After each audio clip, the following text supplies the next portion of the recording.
So I have half guard, and initially he's trying to get the underhook and the cross face. So before he gets there, I have my underhook, I'm on my side, and I've got my arm blocking his cross face. My head is tucked in under his belly and chest. This is reaching around his back. But eventually he realizes if he sits back on it, he can start to unravel this and start to work on, getting behind my back. So at this point, I take this distance and I use it. I push and I get my hips out, get my knee blocking here in a more far kind of half guard. And he's still trying to clear this leg, he's trying to get past it, all right?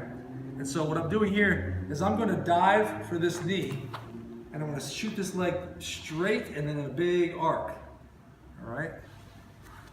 You wanna make sure this arc, you would not leave your arm like that, you'll pull it back, yeah.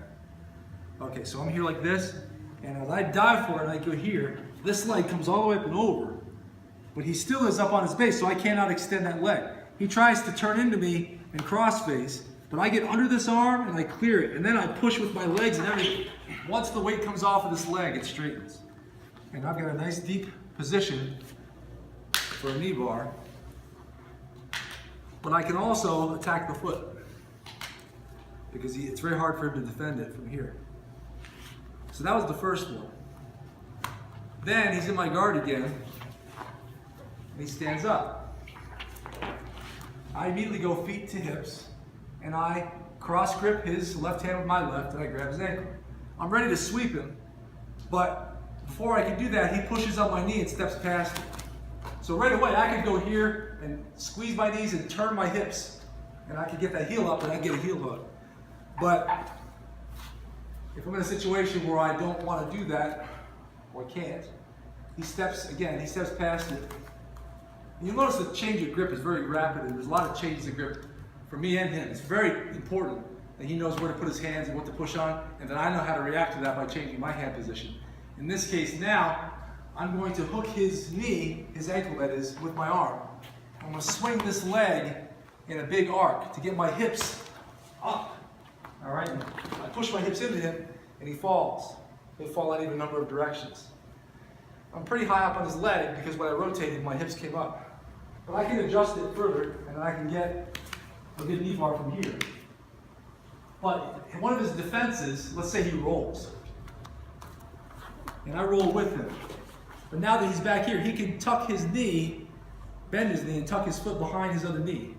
And this can make it very difficult for me to get the leg free, unless I attack this foot, get it free, and then come back. But if he's got it tucked, I've got my arm threaded through his leg, okay? Now before he can tuck it here, if he bends it, I can help him bend it, and then I can set my leg over, and I can basically crunch his knee there, his calf, with my forearm as the fulcrum while he closes it. And I set my leg over, and I can triangle his leg shut on itself with my forearm, and that's a calf crush from there.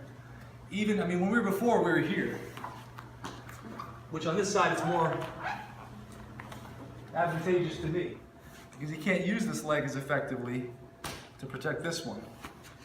If I'm here hooking it and he tries to bend it, I can let it bend, all right, and set this in just like that. The leg is isolated, and he's in some pretty bad shape there. And again, I still have figure virtual hold and the knee bar. So it's good to be able to flow from one or the other based on changing conditions.